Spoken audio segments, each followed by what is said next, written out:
Hello po sa inyong lahat. So, today, I'm going to cook or tuturuan ko kayo kung paano lulutuin yung mussel soup.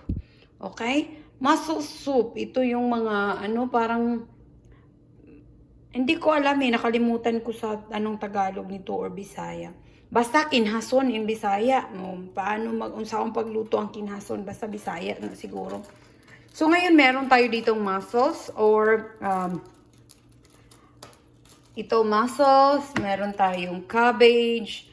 I like also to add kamatis or tomatoes kasi tomatoes will add a little bit sour on our soup.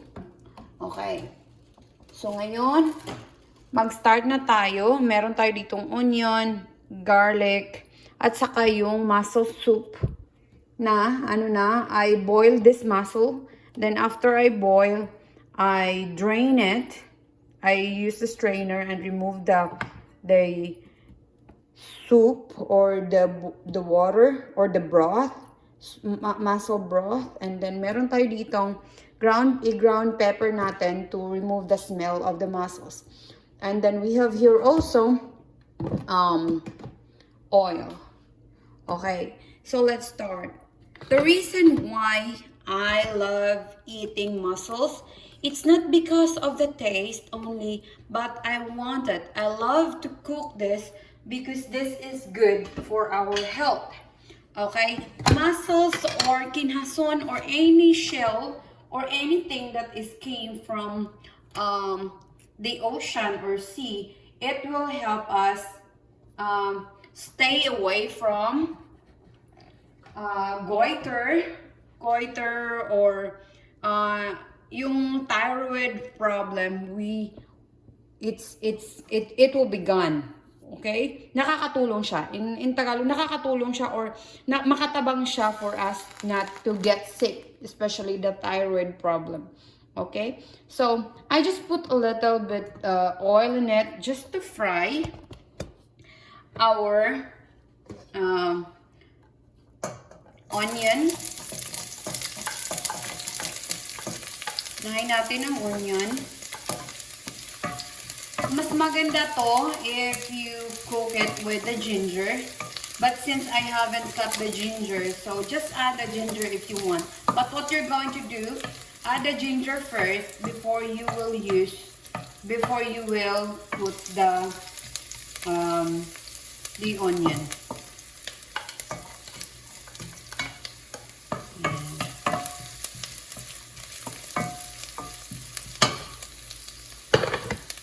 Madali lang to. It's a fast recipe and good for health. Ganyan.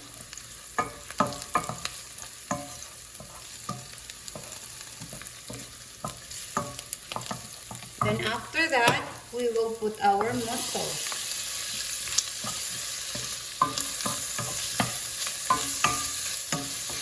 Okay. Put it in the low heat.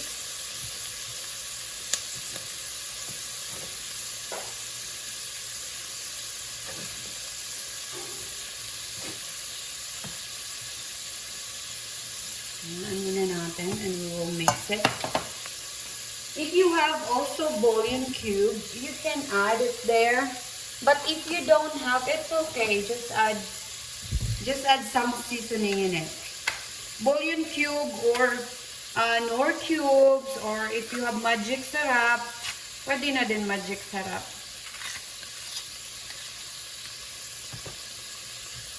But if you have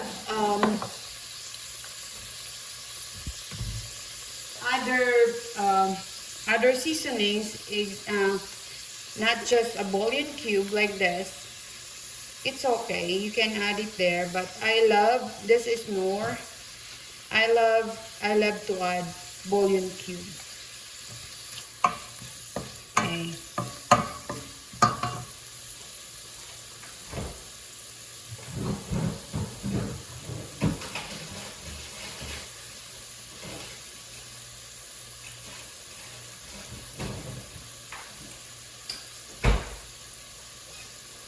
It's really good if you added ginger um,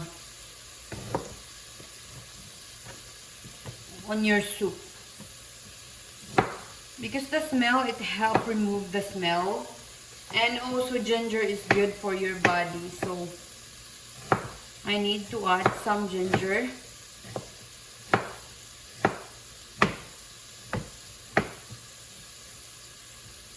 Always remember, if you're making soup, you should add ginger in it. It's good for health and it's good for your body. So this is ginger. Put it in the side. And you have to wait until the ginger will smell. You can smell the ginger. So just put it there.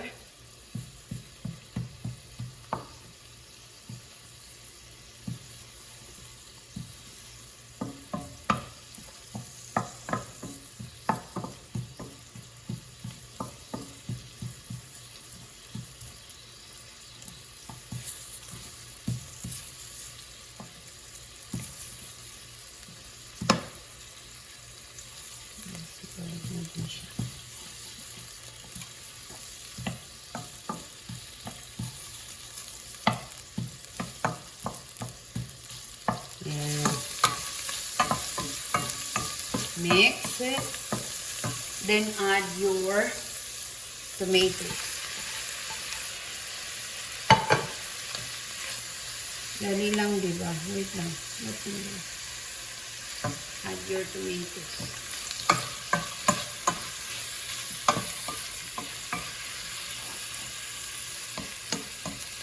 Then, after that, you will add your broth. Your mussels broth.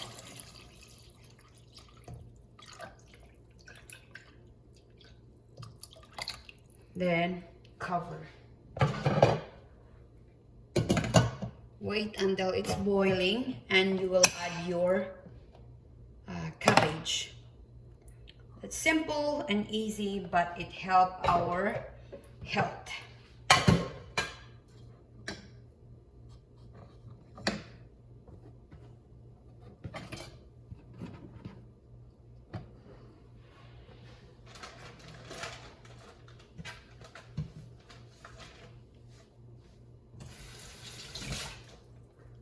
You can go ahead and add also your ground pepper para mawala or to remove the smell of the mussels.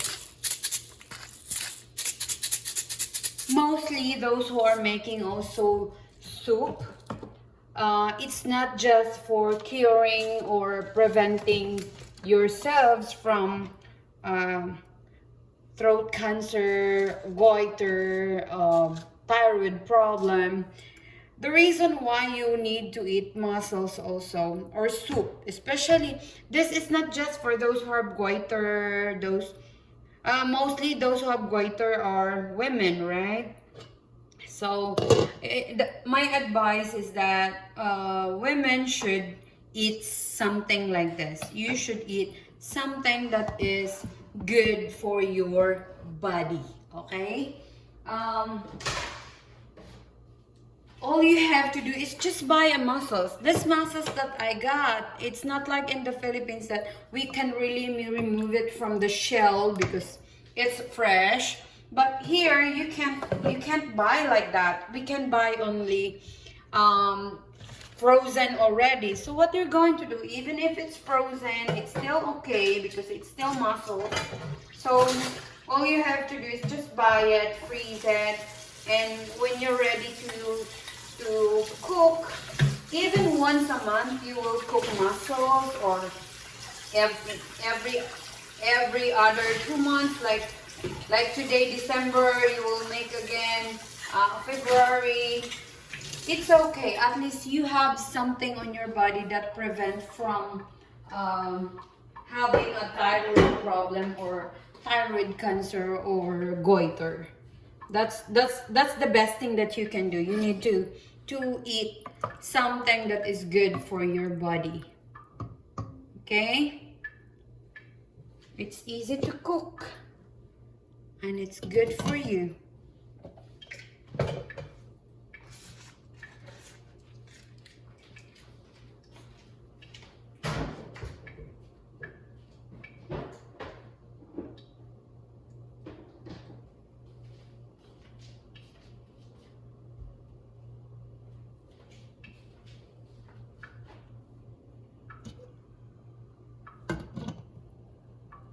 We'll just wait until it's boiling.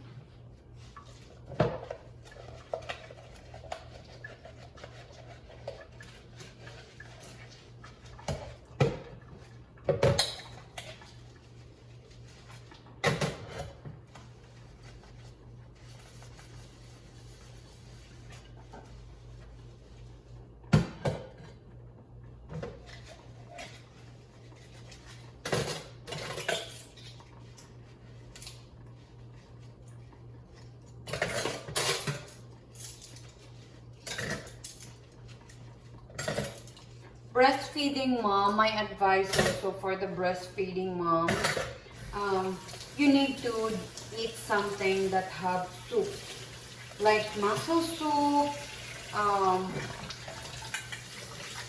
fish soup, pork soup, beef soup, so that you can have a lot of milk that is stored for your baby.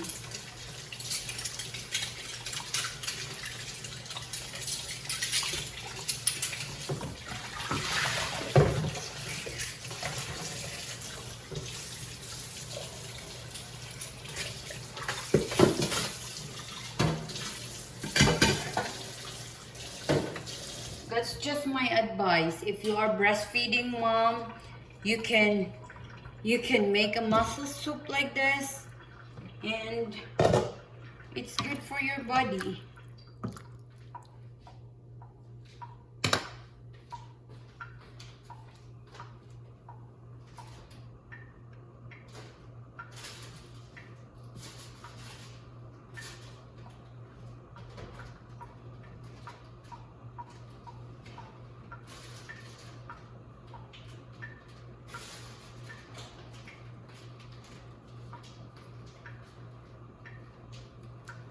If you have also like instant miso soup or tofu soup, you can add it here too, so that you can have more flavor in it.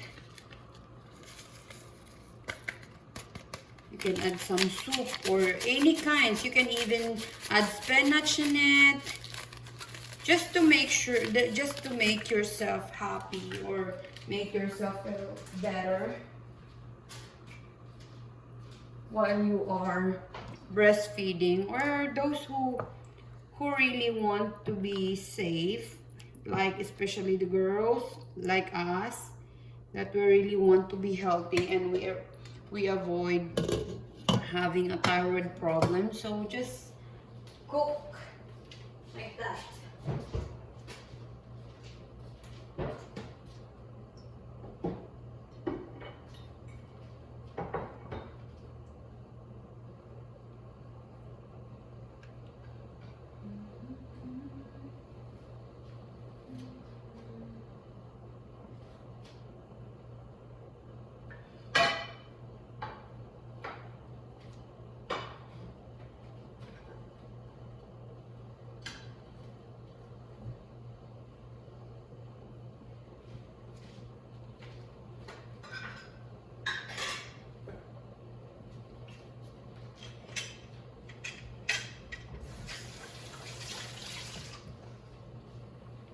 When it's boiling already, all you have to do is just put this and wait until this cabbage will be cooked. And when it's already cooked, you're done. It's good to go.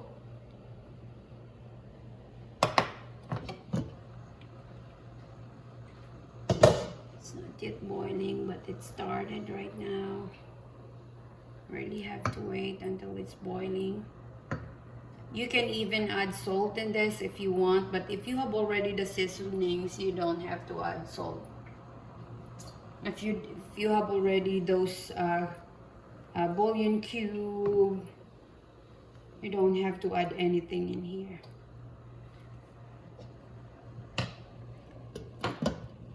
Breastfeeding mom or those who have kids, you need some soup also for your kids. Most of the time I made a soup, especially I have kids with me here. I need to let them eat something that have soup,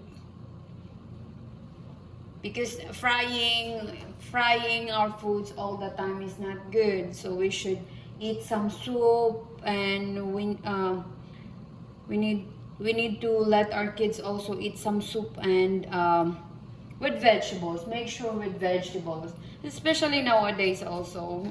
It's really scary time, you know.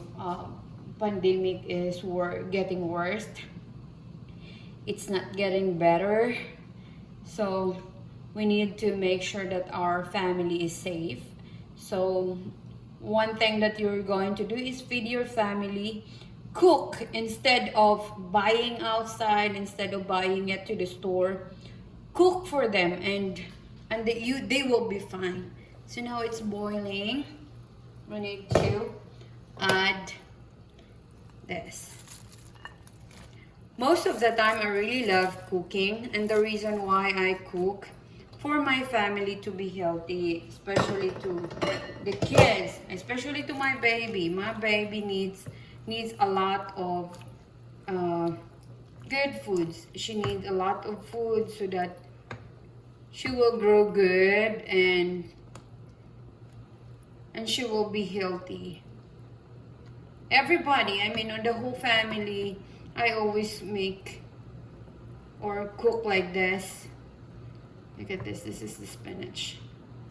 I always made like this for my baby, and it's good also with the rice. If you have a baby like the baby that is just started to eat, like our baby here is 1 year old, so she started to eat something, but we should make sure that she can eat something that is soft or it's easy for her to swallow. So having soup in the house, it's good, and she will eat more if the foods are not hurting her gums, because her gums is hurting right now, especially she is teething.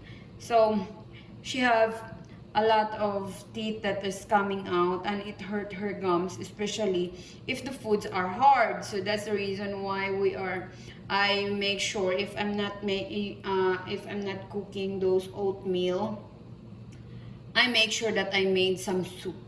It's either rice soup, mussel soup, fish soup, any soup that I can make to add it in our rice, and she will love it. She eat more than that. She eat more. See, it's boiling, and when that is cooked, when our cabbage is soft, that's the time we're done. Okay?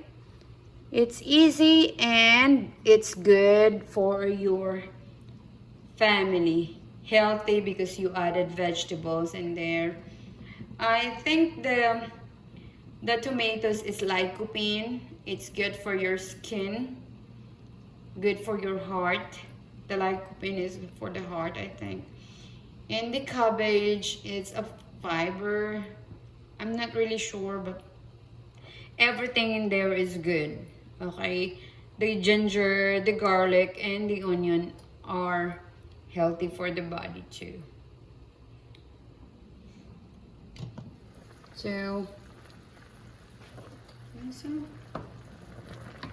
easy and yummy for your tummy.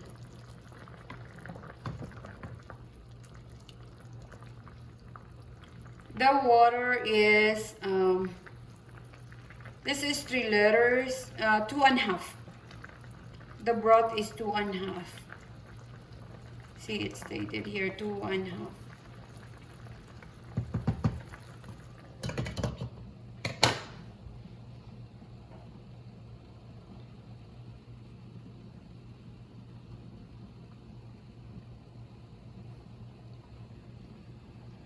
That's all. Thank you for watching, everyone. It's cooked now. Have a nice day. Within 20 minutes, you're done cooking and you prepared already for your kids and your family. Have a nice day and bye-bye. That's a mussel soup.